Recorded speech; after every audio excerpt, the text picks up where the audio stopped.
emoción es igual a acción. Estoy súper emocionado por este episodio. Quédate con nosotros. Estás en Cállate y Vende.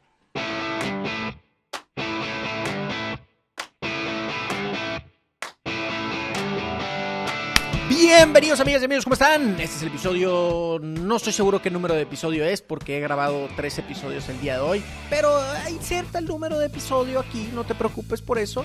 ¿Y qué episodio tenemos para ustedes? Mi nombre es Gerardo Rodríguez y soy un vendedor aquí en Cállate y Vende. Ya nos dimos a la tarea de buscar las mejores herramientas y las mejores prácticas para convertirte en un auténtico cabrón o cabrona de las ventas. Y de verdad que tenemos un episodio súper especial. Tenemos como invitado a Antonio Núñez, autor experto en storytelling, autor de varios libros, y de verdad que, damas y caballeros, tenemos mucho que aprender en este episodio.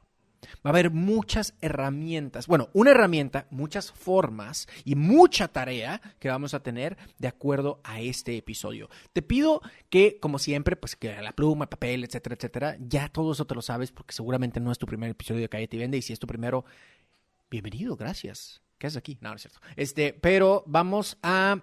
quiero pedirles que se comprometan con el episodio. ¿A qué me refiero con esto? A medida de lo posible, trata de escucharlo como si escucharas una especie de audiolibro. Me gustaría invitarte que por esta ocasión no necesariamente estés lavando los trastes o haciendo ejercicio, que entiendo que para eso son los podcasts, así que no se preocupen. Sin embargo, en esta ocasión creo que hay mucho tema que te puede ayudar a escalar, incluso ayudar a cerrar mucho más, ¿ok? Porque si nos regimos bajo la regla de que la gente toma decisiones con la emoción y después justifica con la razón, damas y caballeros, estamos a punto de recibir la forma de cómo emocionar mucho a nuestros prospectos y clientes. Suficiente palabrería, vámonos entonces con el manjar de conversación que tenemos para ustedes. Ahora, córrela, por favor. ¿Qué tal, Antonio? ¿Cómo estás? Hola Gerardo, un placer estar contigo y con todas las personas que escuchan este podcast, que sé que son muchas. Buenísimo, buenísimo. Bueno, pues vamos empezando con la pregunta obligada para todos los invitados, mi querido Antonio. Antonio, estás frente a la comunidad de los auténticos y verdaderos cabrones de las ventas. Para aquellos quienes no te conocen, ¿quién es Antonio Núñez y por qué deberían de escucharte? Uh-huh. Bueno, pues Antonio Núñez, soy un chico que nació en España hace ya algunos años. Nació en un pueblito donde producíamos vino y toda mi familia trabajaba haciendo vino. Por desgracia no sabemos hacer ni tequila ni mezcal, pero sí vino. Y bueno, toda mi familia se dedicaba a eso y yo fui el primero en muchos familiares que hacían desde trabajos manuales hasta trabajo de oficinas y trabajo de ventas, que decidió que no quería trabajar en el vino, que era lo que trabajaba toda la ciudad de Jerez prácticamente, porque quería ser escritor. Y bueno, vengo de una familia humilde, así que el día de decidir qué quería estudiar, pues le dije a mi padre: papá, ya sé que quiero estudiar, quiero ser escritor. Mi padre había sacado unas copas de vino, movía la copa y dijo: perfecto, pues puedes estudiar para ser escritor sábado y domingo, pero de lunes a viernes ciencias empresariales.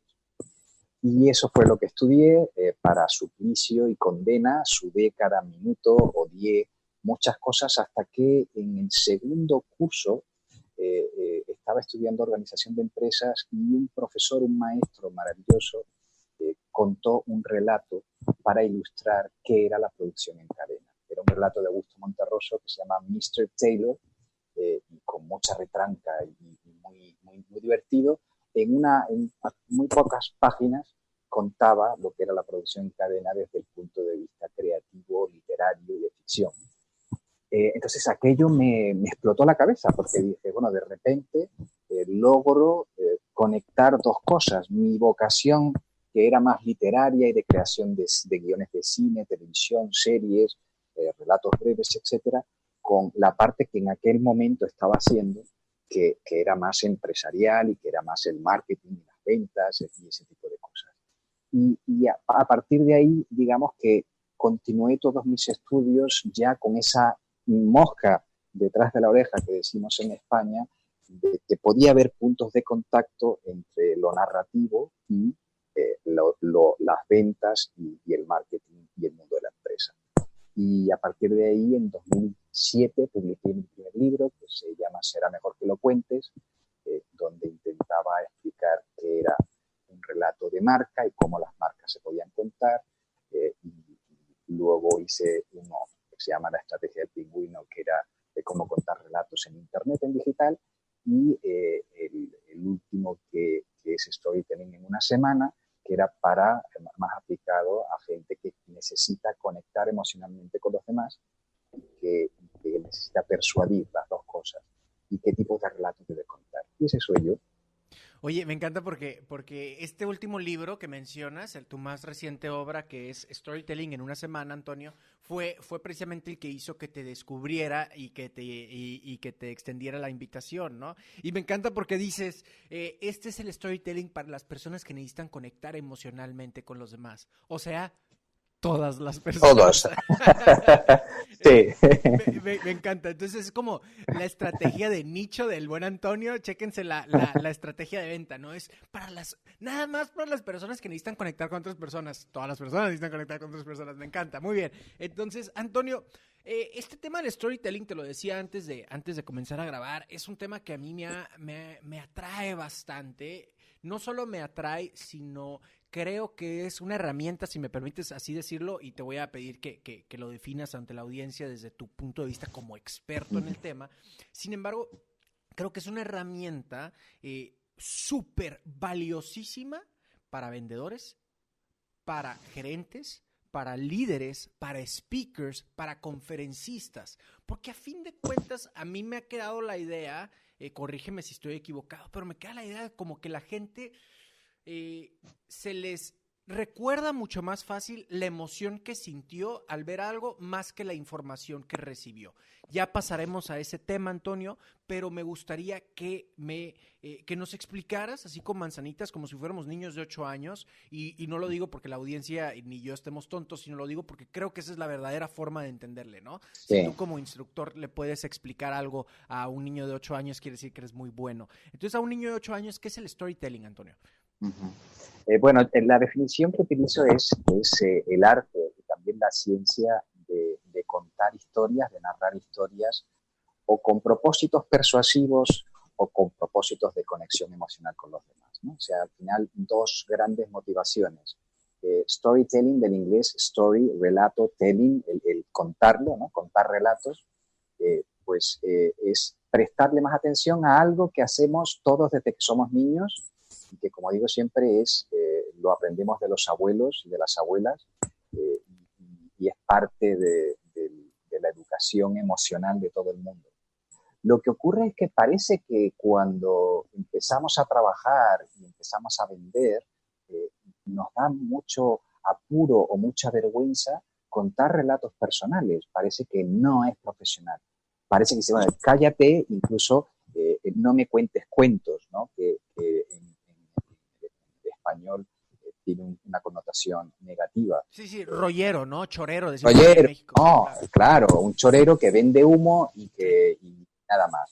Entonces, bueno, aquí la idea es que le demos importancia a la eficacia que tiene un relato.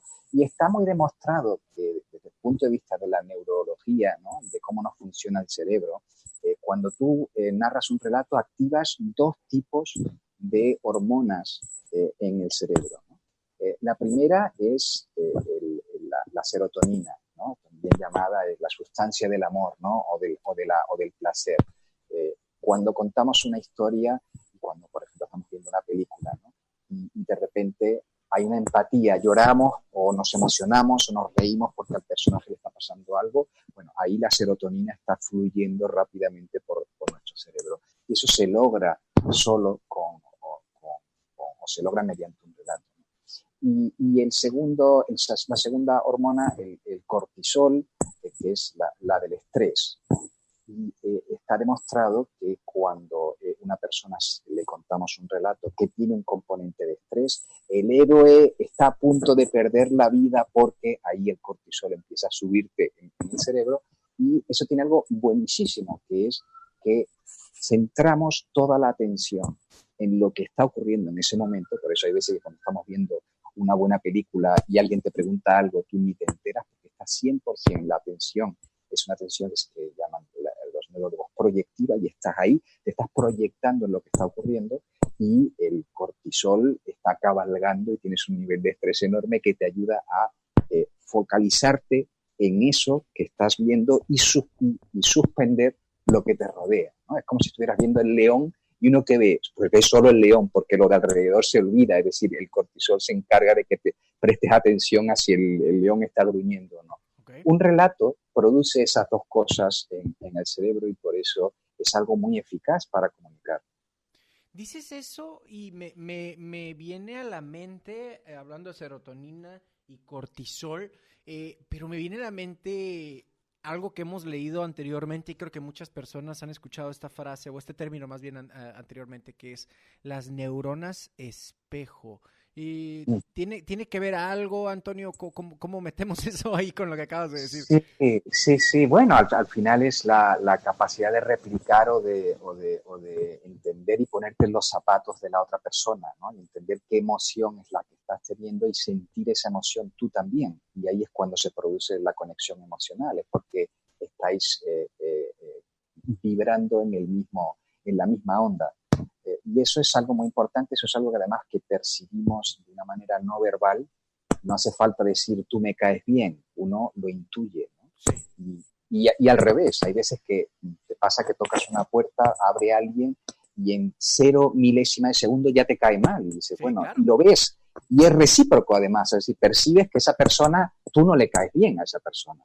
Bueno, se refiere a esas maneras de conectar emocionalmente, que siempre son mejores que el que no te presten atención o que te presten atención pero inmediatamente desconecten porque digan esta persona no me va a ayudar, no me va a servir, o como tú dices en tus teorías, no me va a solucionar una de las tres cosas, de los tres problemas, ¿no? El placer que dices, el dolor y el problema. Son el problema, las tres cosas que siempre repites. Bueno, pues inmediatamente cuando hay una desconexión emocional es porque dices, esta persona no me soluciona ninguna de las tres cosas, chao. Antonio, hay una pregunta que es, por demás, no te vayas a reír de mí, pero es súper importante que la expresemos, ¿ok? Que la hagamos muy evidente para la gente que nos está escuchando. Y es, ¿por qué es importante conectar emocionalmente con las demás personas? Toma en cuenta, compadre, que aquí no están, no, nosotros no hacemos poesía, ¿eh? Los vendedores y la gente de negocios lo que queremos es cerrar el trato, queremos ayudarle a esa persona y lo decías bastante bien, aprecio mucho que hayas conocido mi trabajo, de verdad. Queremos conocer cuál es ese problema, cuál es ese dolor o cuál es ese placer que busca generar la persona, ¿no? Entonces, pero ¿qué tiene que ver eso con conectar emocionalmente con nuestros prospectos y clientes, Antonio? Pues es algo muy importante, sobre todo para, como siempre digo, la información conduce al análisis. Cuando uno ha puesto productos y explicas cuáles las cifras, datos, estadísticas, todo eso conduce a que el cerebro analice, se queda en el puro análisis y literalmente el cerebro necesita la emoción para que se movilice a la acción. Cuando alguien mueve un dedo, cuando no son cosas que son reflejas, pero el análisis se queda ahí parado y sin embargo cuando alguien logra emocionar, eso conduce a una acción, conduce a que el que sea firma el cheque o se lleva la mano a la cartera y saca el dinero. Pero se produce por una combinación tanto de análisis como de emoción. Y hay veces que cometemos el error, la gente que nos dedicamos a la comunicación personal, de informar y sobreinformar y reinformar. Sí. Y cuando ha entendido perfectamente, que es que lo sabe, que sabe cómo funciona el producto, para qué, pero no hace nada, no lleva a la acción, es porque lo que le falta es el golpe de emoción. Y la va a movilizar ese miedo o ese instinto de conservación, de protección, la emoción que le quieras buscar, pero es la acción la que se moviliza gracias a la emoción. Luego, si no hay emociones, no hay acción, se quedan en la... Emoción es igual a acción. Me quedo con esa frase y me encanta, ¿no? Porque lo hemos dicho anteriormente y en el libro sale, o sea, los vendedores, eres un cabrón de las ventas.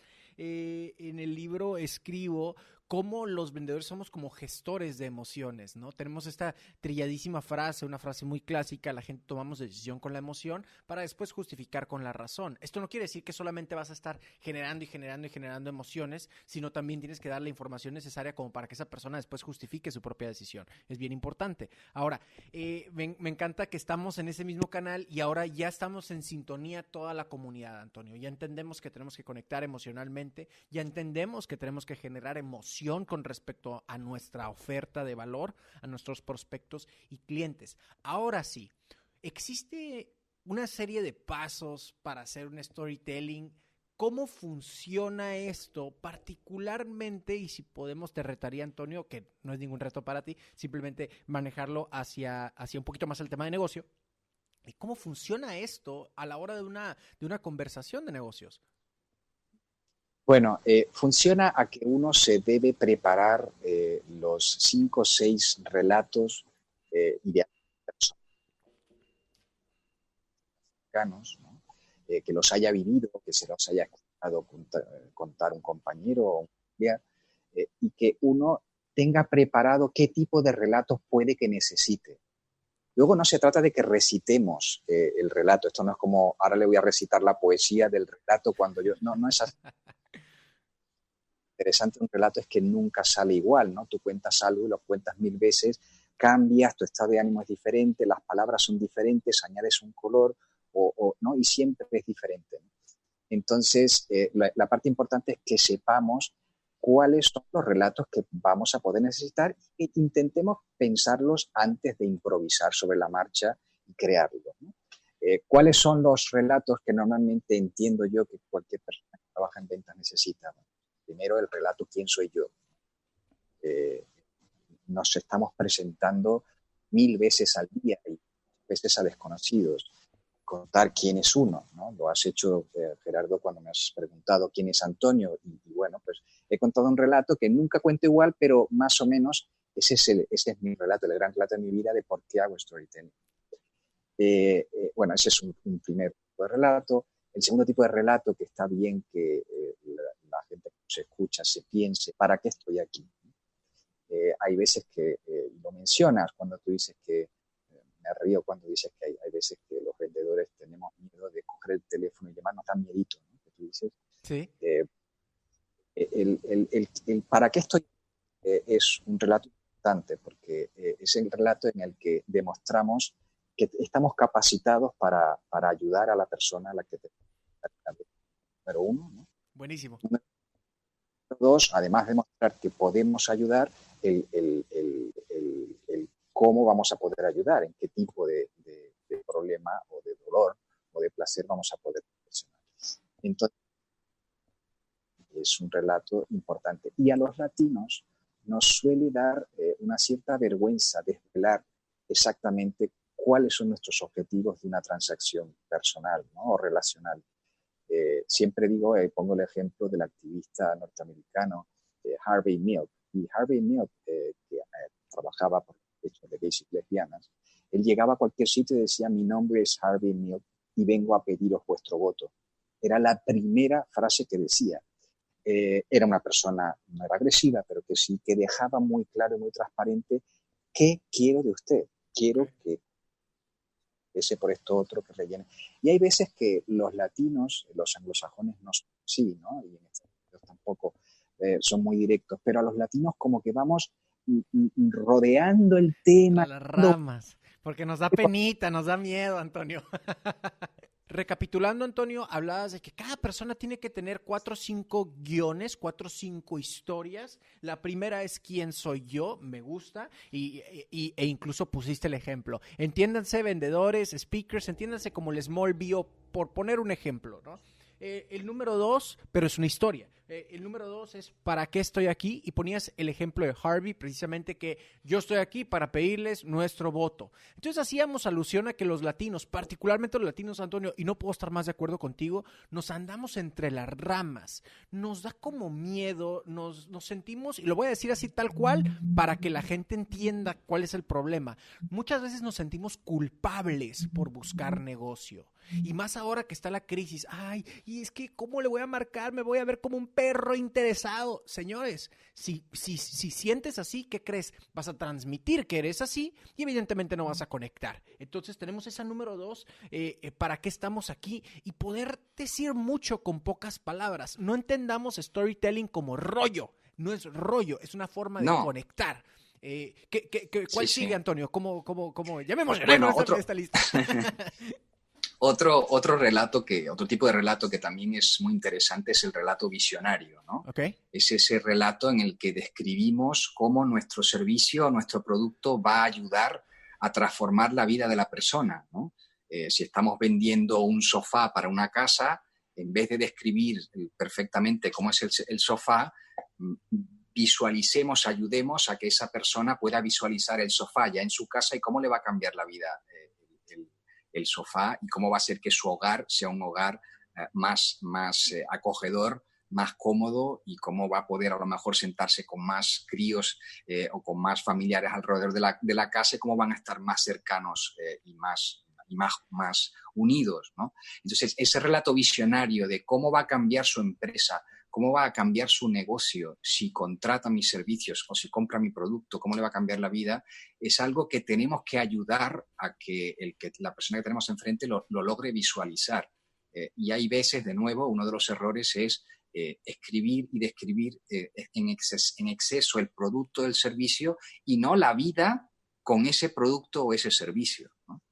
Entonces, pues cuando Luther King decía, tengo un sueño... Justo estaba pensando en ese ejemplo. Perdón, justo estaba pensando, de hecho lo anoté. Adelante, perdón, Antonio.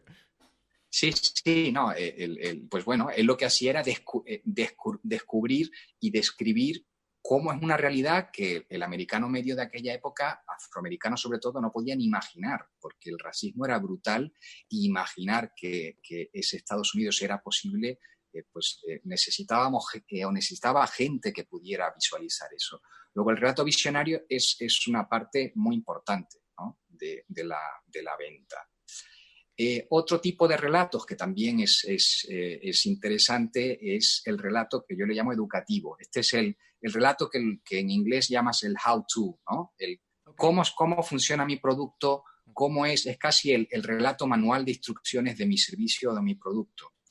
Y ahí normalmente mi experiencia es que caemos en el error de explicar con términos y con jergas que son muy propias y muy nuestras y que la persona que tenemos delante podrá tener una educación maravillosa, pero a lo mejor no sabe nada de paleterías o no sabe nada de café o no sabe nada de carros y de autos, ¿no?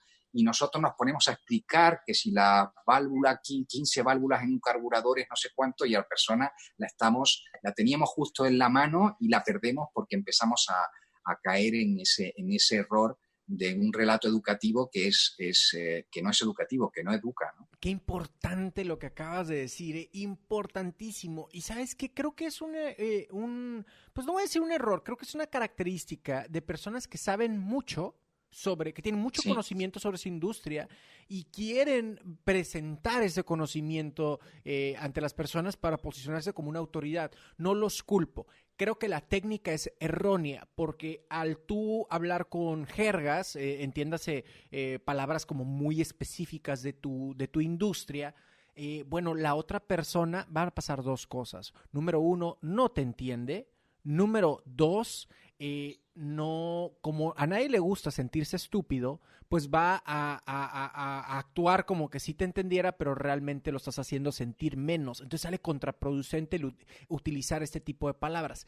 Si en cambio pudiéramos utilizar la forma de explicar para que todos nos entendieran y conectáramos, por eso es la prueba del niño de 8 años, la llevo practicando mucho tiempo a través del programa, que pueda entender una persona, ¿no?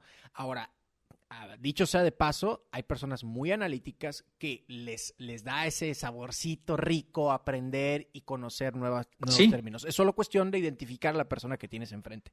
Y Antonio, quiero regresar un poquito al visionario porque me gustó muchísimo cómo pones a la persona después de haber tomado una decisión, ¿no? Entiendas entre los vendedores como el famoso cierre envolvente, que es posicionar a mi cliente y que mi cliente se imagine ya después de haber tomado esa gran decisión, que no nos gusta tomar decisiones, ¿no? Ya después de haber tomado esa decisión, ya después de haber hecho ese esfuerzo de compra, ya estás recibiendo directamente lo bonito que se siente, lo padre, lo divertido, lo saludable, etcétera, etcétera. Entonces, llevamos 4 relatos muy interesantes dentro del arsenal de relatos, le voy a poner así, Antonio. ¿Hay un quinto o cómo cerramos este listado? Sí, hay uno que yo le llamo el sé lo que estás pensando, pero en realidad yo le llamo que es un relato de cortocircuito, cuando uno ve que el proceso de conexión está yendo mal y uno pues ve que de repente esa persona bosteza o empieza a mirar para otros lados, deja de mirarte a los ojos, se entretiene mirando, ¿no? Y ahí es cuando es el momento de pensar que uno no puede seguir hablando e ignorar esa realidad. Eso es un error, ¿no? Continuar hablando y decir, bueno, esa persona ya desconectó, es absurdo que nosotros perdamos nuestro tiempo, ellos también. Entonces siempre digo que en ese tipo de casos es mejor entonar un mea culpa, parar la comunicación y decir, bueno, hay alguna cosa de lo que he contado que quiera usted saber más, hay algo que no me he explicado bien, hay algún tema que no he podido explicar lo suficiente o que no he tocado, ¿tiene usted alguna pregunta? Y en algunos casos hasta asumir que a lo mejor uno no ha estado muy acertado para explicar, pero devolverle la pelota y la responsabilidad y ese cetro y ese trono a la persona que va a comprar y decir, bueno, hay algo que falla, que yo no he hecho bien, deme una oportunidad para reconducir lo que estoy diciendo, ¿no? Y ese es un relato que es improvisado, pero que también tenemos que tener preparados, porque muchas veces pues, somos humanos y no acertamos a conectar emocionalmente con esa persona, o esa persona a lo mejor pues es tímida y no ha querido interrumpirnos para decir el problema es que mi presupuesto no es 10 sino 5, ¿no? Y continuamos vendiendo, es 10, cómprame el de 10, cuando el que va a comprar o puede comprar es el de 5. Entonces, tener la capacidad de frenar y la humildad de preguntar, hay algo que no he conseguido explicar, es algo que es interesante, importante en situaciones que veamos que, digamos, estamos perdiendo esa conexión. En tu libro Storytelling en una semana, divides entre 3, o platicas que se divide entre 3 un relato. Me vas a tener que corregir el nombre porque no lo anoté como tal, pero era como especie de plantear la situación. Después hay un conflicto y después hay una resolución, ¿no? El conflicto, entiéndase que ya hay un estrés. Y me encantó particularmente, Antonio, el anuncio, el ejemplo que pusiste. Y esto le va a encantar a nuestros hermanos latinos porque pone Antonio el ejemplo en un anuncio que todos vimos en la tele en los 90s, todavía a principios de los 2000s. Entonces, para aquellos que somos medio chavorrucos, nos vamos a reír mucho con este ejemplo que pone Antonio, que es la de la mamá.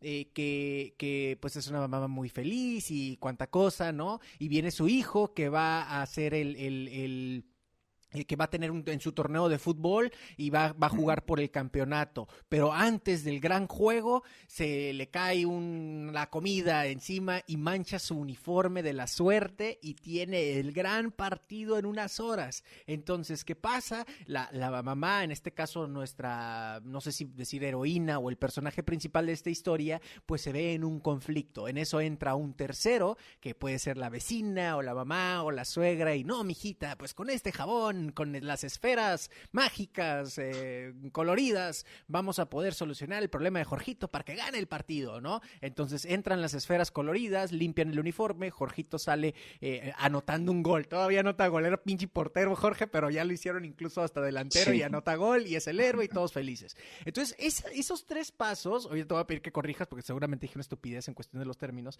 pero esos 3 pasos, cómo se divide un relato, me gustan mucho y después de que me corrijas te voy a pedir. Estoy escuchando en este momento, Antonio, a los cabrones de las ventas que le están tirando un tomate así a su laptop o quieren aventar la bocina porque están molestos contigo y conmigo y están preguntándose, Antonio, Gerardo, yo vendo químicos, güey, y los químicos son fórmulas muy específicas, güey, y es una industria muy, muy formal. Aquí no hay tiempo para choros. En lo que yo vendo no es espacio para andar contando historias. Primero corrígeme y ya después aludimos a este cabrón de las ventas que nos está tirando a través de su bocina, Antonio, por favor. Sí, es curioso. Bueno, en ese caso concreto, Gerardo, casi que diría, mira, pues curiosamente he trabajado para muchas empresas farmacéuticas y químicas. Okay. Así que he trabajado con doctores y gente que vende a doctores y son visitadores médicos y que tienen que explicar cómo funciona una molécula de un químico concreto a alguien y muchas veces puedes decir, bueno, pues el que trabaja en ventas quiere ir al grano y tiene muchos, como dices, ¿no? Mucha gente que no quiere que le hagamos un revestimiento y una floritura del mensaje, que lo que quiere es que diga, cuéntame, hermano, qué es lo que realmente usted trae para mí, ¿no? En ese caso, yo lo que siempre digo es que el concepto, que nos olvidemos del concepto de relato en español como peyorativo. Por eso cuando empecé a trabajar utilizo el término storytelling, porque elimina la parte del cuentacuentos, ¿no? Elimina la parte negativa que tiene en español. Y al revés, acá en Estados Unidos, el estadounidense, cuando dices soy un buen storyteller, soy un buen contador de historias, es un algo importante. Súper buen plus, ¿no? Es una muy buena habilidad, claro. Sí. Entonces, bueno, para ese perfil de personas siempre digo que esa estructura que tú estabas mencionando de la presentación, de la vida cotidiana de un cliente o de un paciente, y luego la aparición del conflicto, donde el producto, el objeto mágico que vamos a vender, la célula, el principio activo, el que sea, si es el químico, etcétera, va a ser el protagonista y va a solucionar el problema. Y luego la resolución y la vuelta a la vida normal y de ese héroe que ha comprado el producto, bueno, pues es una estructura y una manera de comunicar y de ordenar información. Hay veces que trabajo con gente que lo que hace es ordenar fórmulas matemáticas, pero las va a ordenar de una cierta manera que es narrativa y que ayuda a la comprensión. Y hay veces que sobre todo los vendedores de aspectos muy técnicos y muy complejos, pues tienden a no ser demasiado didácticos. Y no todo el mundo nos va a estar entendiendo. Volvíamos a lo que decía Gerardo de las jergas. Hay veces que hay que utilizar jerga porque el principio activo es una molécula que tiene un nombre y se utiliza, ¿no? Pero el cómo dosificamos la información y cómo ordenamos la información, la secuencia de acontecimientos, la secuencia de la visita de venta es importante y universal.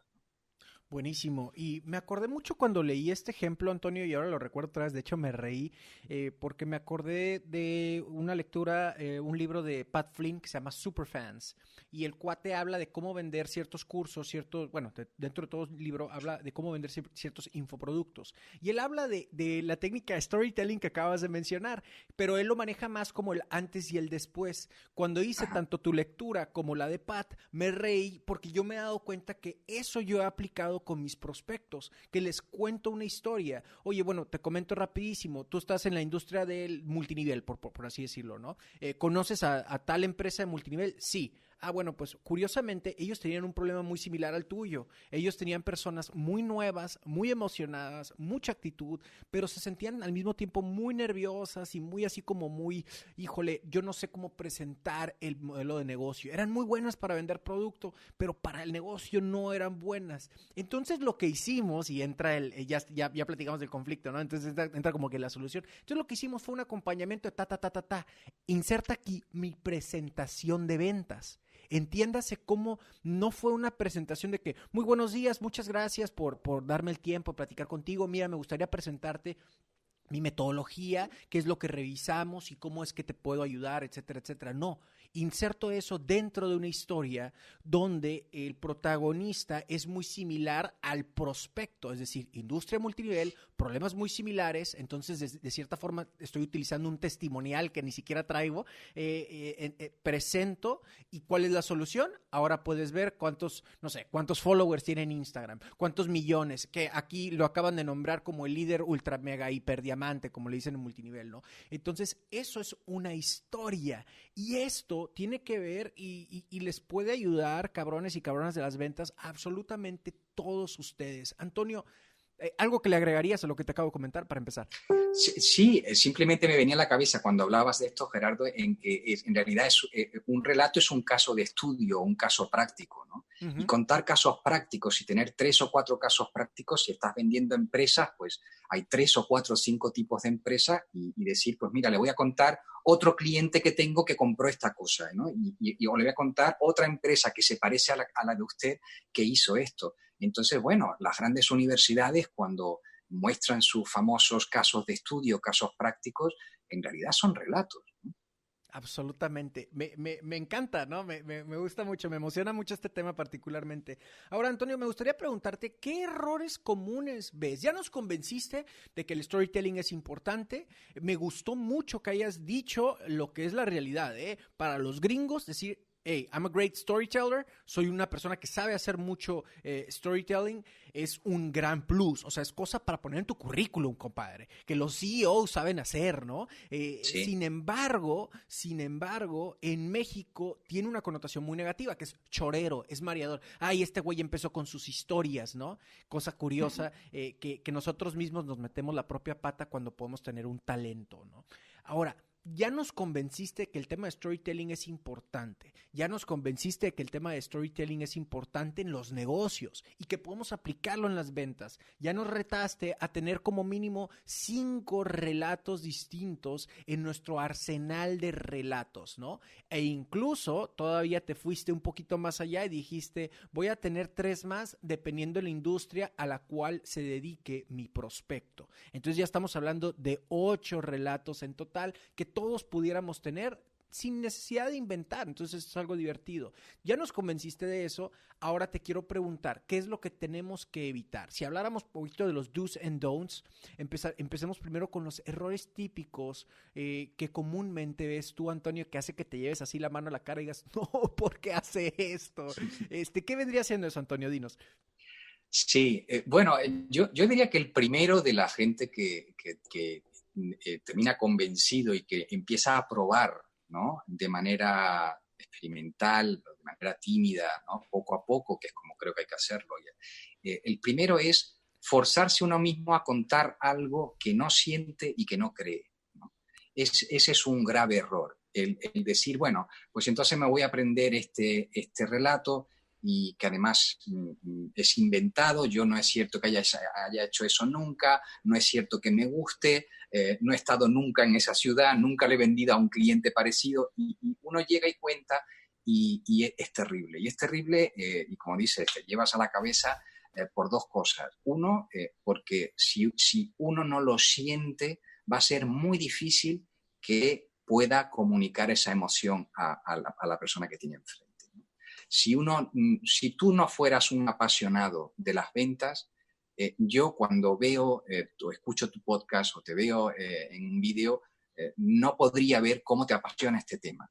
Porque tu comunicación no verbal, tu voz, tu tono, tus palabras, cómo saltas en el asiento, etcétera, puedo percibir que claramente es un tema que te importa y que te guste, que lo vives, ¿no? Entonces, bueno, pues el primer error es forzarse uno a contar algo en lo que no cree, ¿no? Y ese es un error muy, muy grave porque obviamente si no se lo cree uno, no se lo va a creer la persona que tiene enfrente. Y el segundo error es parecido, ¿no?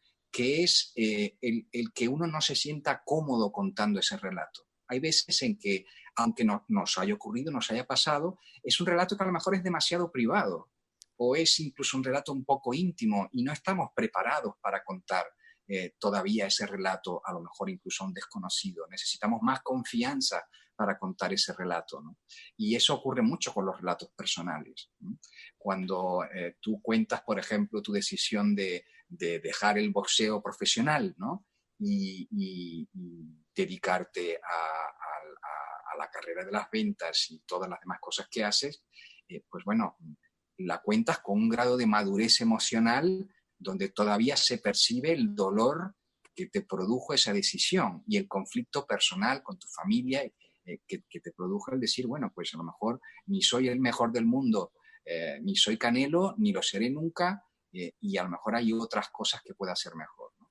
Bueno, lo cuentas y es un relato que para los que te escuchamos, que te seguimos, es un relato íntimo, es un relato que tienes cercano al corazón y que te produce una vulnerabilidad, ¿no? Y era la palabra que quería utilizar. En el momento en el que cuando nos exponemos en una zona de vulnerabilidad y nos metemos a contar un relato que nos hace sentirnos demasiado incómodos, ¿para qué hacerlo? ¿Por qué forzarte a hacer eso? La persona va a ver incomodidad, se va a introducir un momento que es muy, muy, muy extraño. Entonces, cuando estamos hablando de vulnerabilidad, cuando nos exponemos lo suficiente, cuando decimos, bueno, voy a contar algo que incluso ahora aún no lo tengo del todo masticado, pero lo cuento porque viene muy bien para ilustrar este tema. Si hay vulnerabilidad, hay conexión emocional, porque uno está mostrando una debilidad delante de otra persona y eso siempre genera empatía. Entiendo eso Pero como pedir permiso, ¿no? Oye, estoy pidiéndote permiso de que tal vez la voy a cagar, ¿no? Claro. Okay.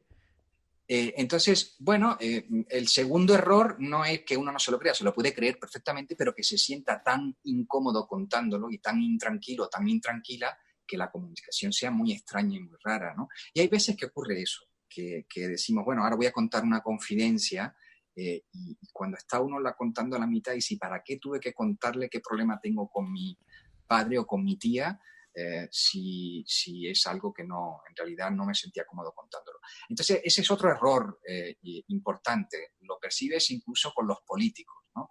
Que hay veces que, ¿no? que quieren vendernos una imagen o unas ciertas emociones y empiezan a contar cosas de su familia y descubres que están o forzándolo o realmente se sienten muy incómodos. Entonces, el resultado final es, bueno, uno cuenta relatos cuando se siente cómodo o cómoda, cuando viene, como digo de broma, cuando viene a cuento, cuando el cuento viene a cuento, no cuando lo quiere forzar porque uno se fuerza a contar, ahora es cuando tengo que contar algo personal para poder conectar con esa persona, ¿no? Entonces digamos que esos son los dos errores más importantes. Y el tercero tiene que ver con esta idea que nos decimos todos de en realidad esto es una anécdota que no es importante porque en realidad lo que estamos pensando es nosotros no somos importantes, ¿no? Bueno, y uno dice, bueno, y yo en realidad es que no soy una persona interesante, tengo muchos clientes que me dicen, bueno, yo en realidad es que pues no tengo una vida interesante, soy una persona normal. Mis historias son aburridas, ¿no? Quitándote todo el valor. Adelante, Antonio, adelante. Claro, y al final pues descubres que es una persona con una vida apasionante, pero bueno, es nuestra vida y nos parece que no tiene valor y que nuestras anécdotas y lo vivido pues no le importan a nadie.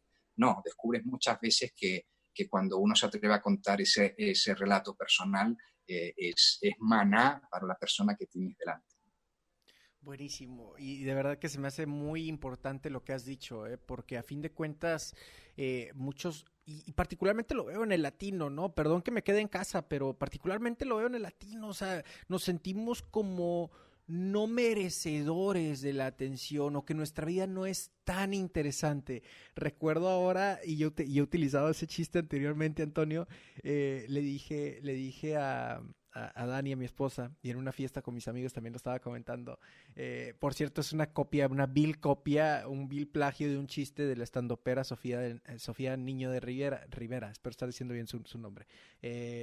No me encanta ella como estandopera, pero hay un chiste que es buenísimo que dice, yo como estandopera voy a fracasar, es malísimo porque hay estandoperos que tienen súper historias. Por ejemplo, el Cojo Feliz, una persona que tuvo cáncer en la rodilla, algo así, entonces él tiene una historia que contar, o sea, tuvo desgracias, yo no. Entonces, y eso le dije a Dania, yo como motivador o como conferencista motivacional como tal, que no es lo que yo hago, cabe mencionar, le decía a mis amigos, le decía a Dania, me moriría de hambre, porque mis papás viven juntos, siguen casados después de tantos años, nunca sufrí hambre, fui a la mejor escuela, efectivamente hice la universidad en la universidad de gobierno, pero yo no pasé hambre, no me faltó mamá, no me faltó papá, o sea, no tengo historias así todas horribles de que caí en las drogas y luego no tengo esa historia de Cenicienta, ¿no? Entonces lo decimos a risa. ¿Y por qué lo digo? Lo dije en un tono burlesco porque quiero que conecte la gente con este caso. Eso no quiere decir que no valga la pena la historia que contar. No recuerdo ahora qué autor fue, Antonio,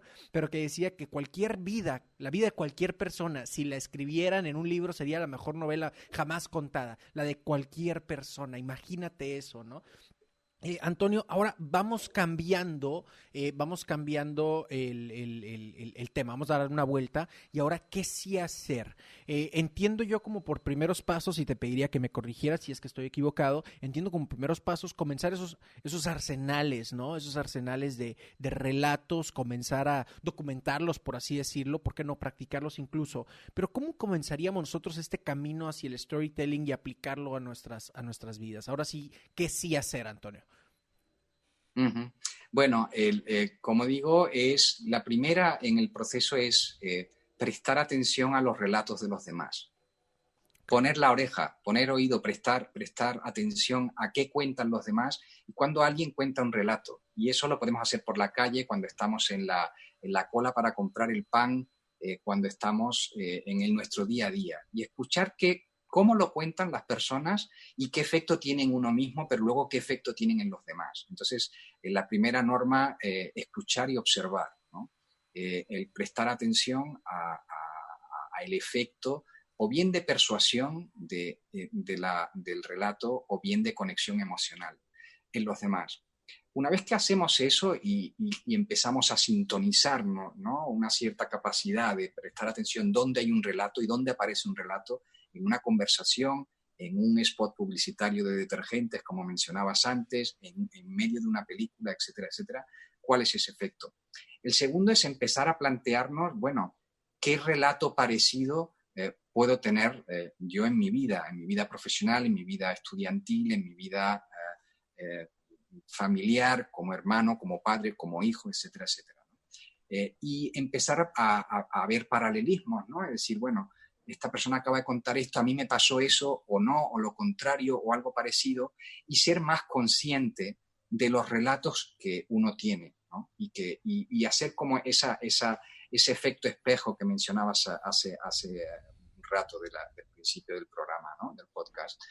Bueno, pues es pensar, yo también tengo, es una fase de prospección y de excavación en la vida de uno y en cómo uno es, para encontrar esos relatos, ¿no?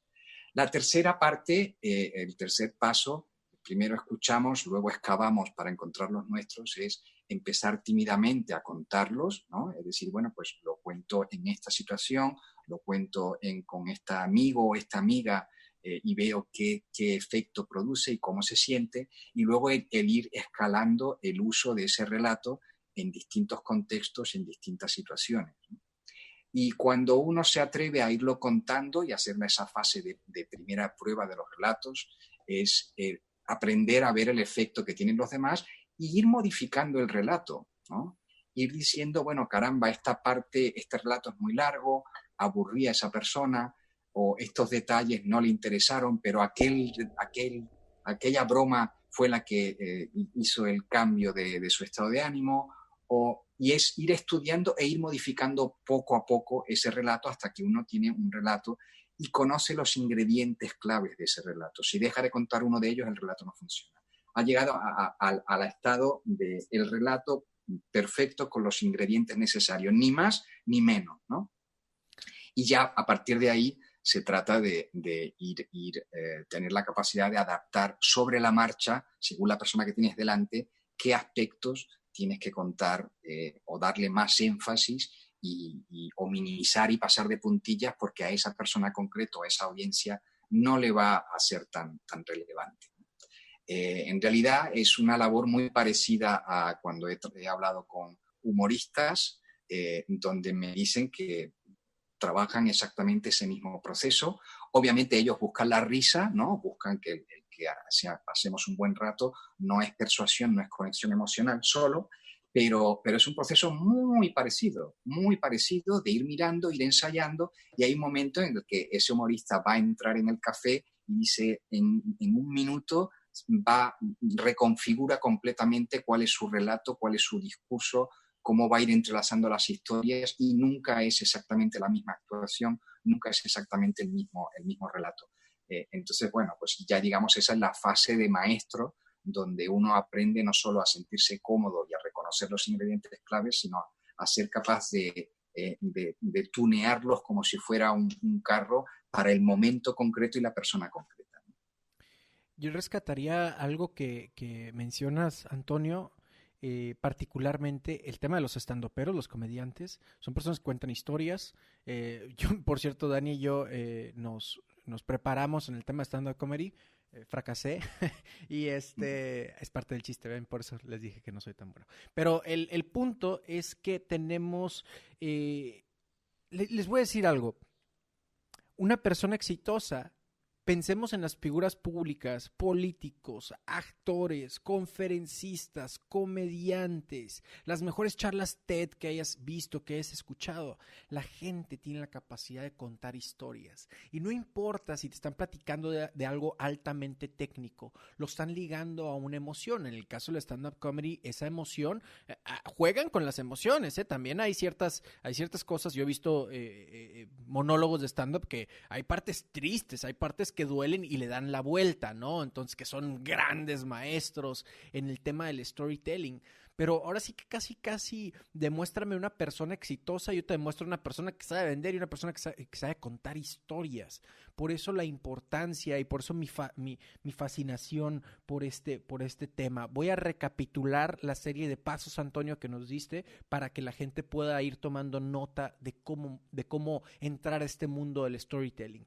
Número 1 es prestar atención, escuchar y observar cuáles son las otras historias que están contando las personas. Hablabas de mientras haces la fila en el supermercado, por ejemplo, ¿no? ¿Qué relato parecido tengo yo? ¿Y qué paralelismo, utilizabas esa palabra, qué paralelismo de qué forma se relaciona y que pudiera yo platicarlo también para ciertas situaciones similares? Comenzar tímidamente con algunos amigos, con al círculo de amistades, familiares, etcétera. Aquí voy a poner el anuncio, ya deberían de pagarme estos güeyes. Toastmasters, por ejemplo, que pudieras entrar a grupos de este tipo. Si bien storytelling no necesariamente es hablar en público, está íntimamente ligado, Antonio, salvo tu mejor opinión. Entonces pudieras aplicar esta práctica en círculos un poquito más cerrados. El siguiente era escalar, es decir, ahora sí ya te vas a foros un poquito más grandes. ¿Por qué no? Si antes era con mi amigo, con mi amiga o mi pareja, ¿por qué no llevarlo con un prospecto, no? Y si algo está funcionando y si algo no está funcionando, pivotear. Así es hablar de la modificación hasta que ya llegues a saber en qué situación puedes utilizar cada relato. Hay algo bien importante que quiero comentar en lo que estamos iniciando a cerrar esta conversación, Antonio. Hay algo bien importante que quiero comentar, que es todos nos contamos historias a nosotros mismos. La realidad de las cosas es de que ya nosotros, todo esto que hace Antonio, ya lo haces de forma inconsciente. Ya, o sea, muchos de ustedes cuando van con un cliente ya cuentan una historia, ya lo hacen. El detalle es que es inconsciente y esa historia la fueron ustedes aprendiendo de forma empírica, con cosas, y ahí le fueron metiendo una revuelta. A lo mejor tuvieron algún feedback positivo en alguna ocasión y ya se quedaron con esa pinche historia por el resto de sus vidas, ¿no? Entonces, funcionando o no funcionando. Ahora tienen las bases teóricas para poder modificar y hacer que funcione. Y por otra parte está un lado más romántico, que es el tema de, pues te cuentas tú mismo, a ti misma, historias, ¿no? Y son historias que te sirven o no necesariamente te sirven para mejorar tu situación. Antonio, ¿cómo vamos cerrando esta conversación? ¿Qué me faltó preguntarte? Siento que hay tanto que te puedo preguntar, siento que hay tanto que puedo aprender de ti. ¿Qué nos hace falta que nos puedas platicar sobre este mundo tan fascinante como es el storytelling? Yo creo que es casi volver, Gerardo, al principio, que es algo que me ha gustado mucho, que es un comentario que has hecho de que la gente quizás va a olvidar lo que le dijiste, pero nunca va a olvidar cómo las hiciste sentir. Bueno, esto es una frase de una escritora y poeta de Maya Angelou, de aquí, estadounidense, pero es una realidad, ¿no? Hay veces que con esto del storytelling nos obsesionamos de que depende de la palabra exacta de encontrar y uno se vuelve, ¿no?, el perfecto Obama o el perfecto Steve Jobs, el maestro storyteller perfecto, y hay veces en que no es tanto el qué digo, sino cómo la otra persona se siente. Y hemos logrado el objetivo si hemos hecho sentir a esa persona, la hemos hecho sentir segura, la hemos hecho sentir alegre, le hemos hecho sentir los peligros que les acechan, o el objetivo que sea, la emoción que queramos despertar. Pero al final esa emoción no se olvida y muchas veces las palabras y hasta la totalidad de los relatos, aunque sean muy mnemotécnicos y también esté demostrado que recordamos más fácilmente un relato que cifras, datos y estadísticas, ¿no? Pues hay veces que se olvidan, pero de lo que la gente no se olvida es de cómo se siente cuando habla contigo, cómo las hace sentir cada vez que hay una oportunidad de interactuar contigo. Y esa es la parte más importante y eso es lo que no debemos olvidarnos. Con lo cual, como digo, obsesión por el storytelling, la mínima y la justa. Y el pensar y el último mensaje coincide con lo que vienes diciendo. Lo hacemos desde niños. Esto es una habilidad humana que se puede perfeccionar, mejorar y hacer consciente, pero de manera inconsciente, como decía, el abuelo y la abuela, en mi caso, mi abuela española contaba historias sobre la guerra civil española que a mí me fascinaban, ¿no? Y que conectaba con ella, y lo que recuerdo de ella son esas historias que eran duras, atroces, pero también bonitas, tenían otros lados muy humanos. Entonces, bueno, esto lo hacemos todos, es más sencillo de lo que parece, llevamos una hora hablando de storytelling, pero como tú también, Gerardo, dices de las ventas en realidad son sencillas, ¿no? Lo podemos complejizar todo lo que queramos, pero al final tiene un punto de sencillez, y narrar relatos es lo mismo. Estoy muy agradecido contigo. Normalmente aquí ya te lanzaría la última pregunta, pero tengo una que acabo de descubrir, aquí lo tenía en mis notas, que me faltó hacerte, Antonio. Algo en particular que tengamos que modificar con respecto al storytelling en esta era digital, donde ya vamos a hacer presentaciones de negocios a través de Zoom, y esto da para un episodio completamente distinto, todas las tendencias que veo y cómo vamos a modificar nuestra forma de vender, vaya, no me refiero como tanto a la metodología, sino me refiero a la forma como tal, ¿no? La forma, no el fondo. Sí. Algo que tú harías más o harías menos, porque entiendo que como no hay esa proximidad física, la emoción, no sé si la energía, la vibra de la otra persona, pues es un poquito más difícil de transmitir. Antonio, ¿hay algo que tengamos que considerar hacer más o hacer menos o hacer diferente en esta era donde aplastantemente será digital? Sí, ese es el tema que hablo en el libro La estrategia del pingüino, precisamente, okay, ¿no?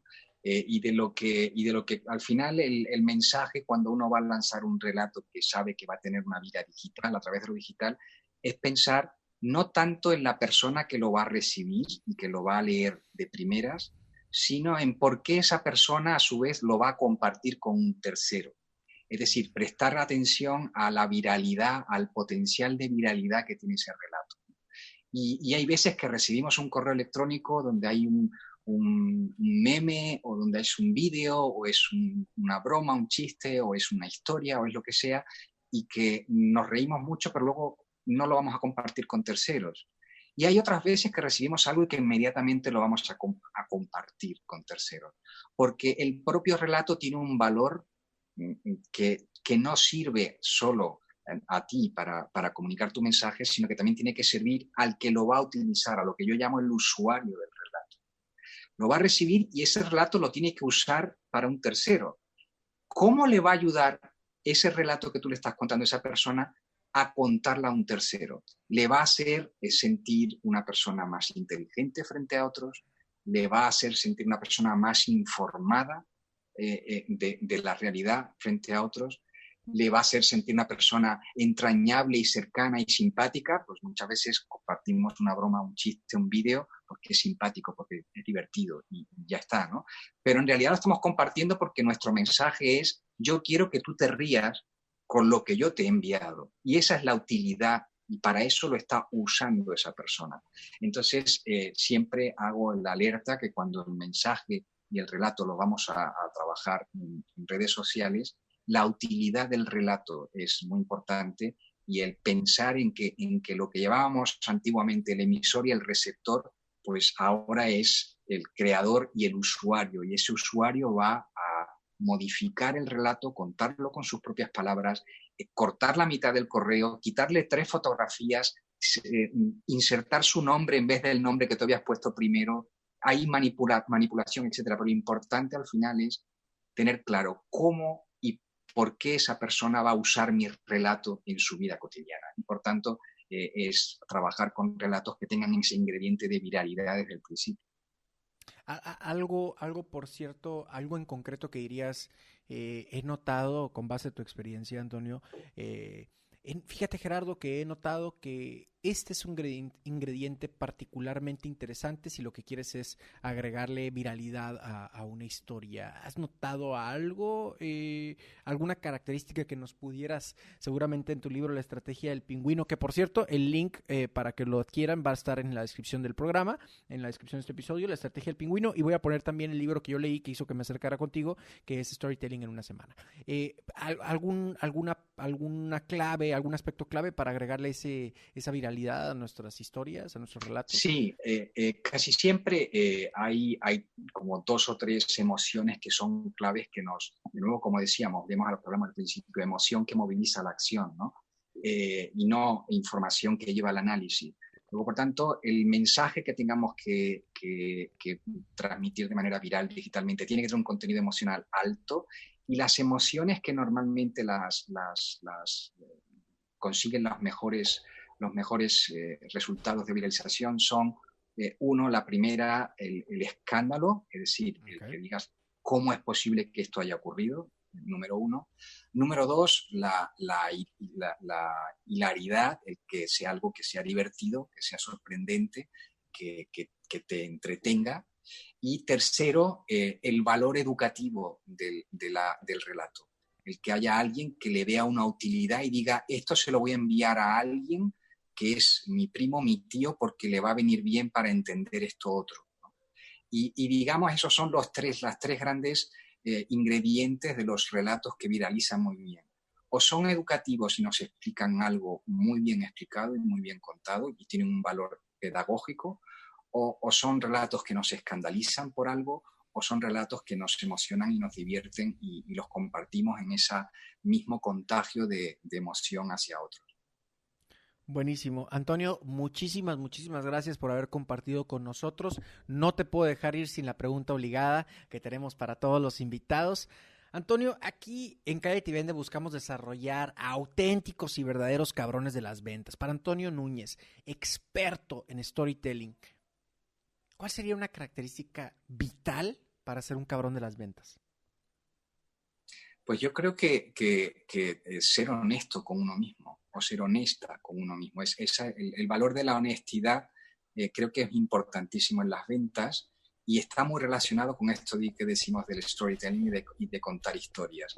Si uno es honesto cuando está comunicando, al final va a construir una relación a largo plazo y va a tener un cliente por mucho tiempo y por muchas repeticiones de ventas distintas. Y si uno manipula o no es honesto cuando está comunicando las cosas, a lo mejor produce una venta, pero esa persona nunca más va a volver y además va a hablar mal de uno, ¿no? Y es una venta que a lo mejor bloquea 10 ventas futuras. Entonces, ¿para qué vamos a ser deshonestos? Eso creo que es el ingrediente principal. Ahí lo tienen, damas y caballeros, honestidad. Antonio, pásanos tus redes sociales para seguirte y aprender más de ti.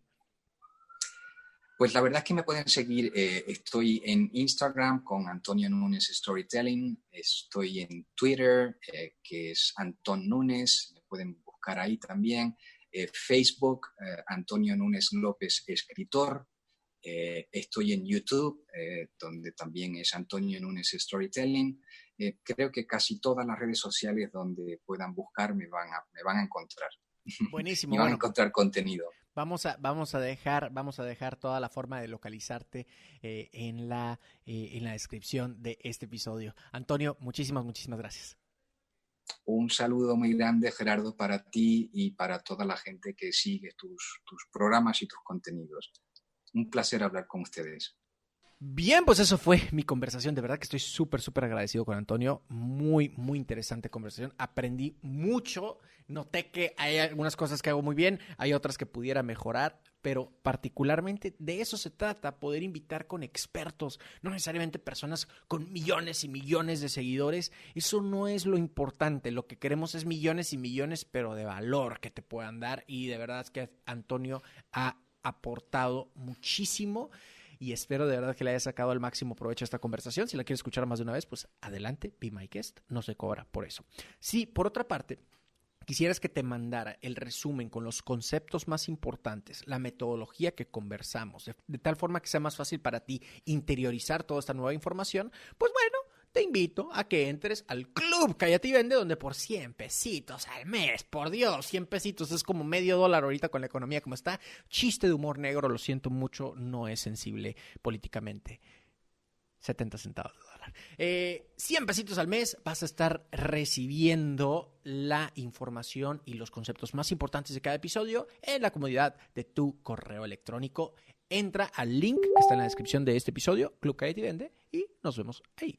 Bien, pues eso es todo por este episodio. No olvides calificar con 5 estrellas y dejar tu reseña en Apple Podcast. Por último, te invito a que me sigas en las diferentes redes sociales. Me puedes encontrar en Facebook e Instagram como @cabrondelasventas. En Twitter estoy como Cállate y Vende. YouTube lleva el mismo nombre. Y por cierto, si me estás viendo desde YouTube en este video podcast, porque ahora es video podcast, pero con video y porque el audio pues ya estaba. En este video podcast, ya sabes, como todo youtuber, te tengo que decir, dale click en suscribirte y hazle click en la campanita, que no sirve para nada según mi experiencia, porque a veces YouTube le vale madre y no manda las notificaciones, pero está chido decir eso porque es el estereotipo del youtuber y ahora soy youtuber, según yo y mi mamá. Nos vemos. Yo te saludo la próxima semana. Te agradezco, como cada semana que estés aquí. Yo te saludo la próxima semana. Y por lo pronto, hay que romperla, carajo.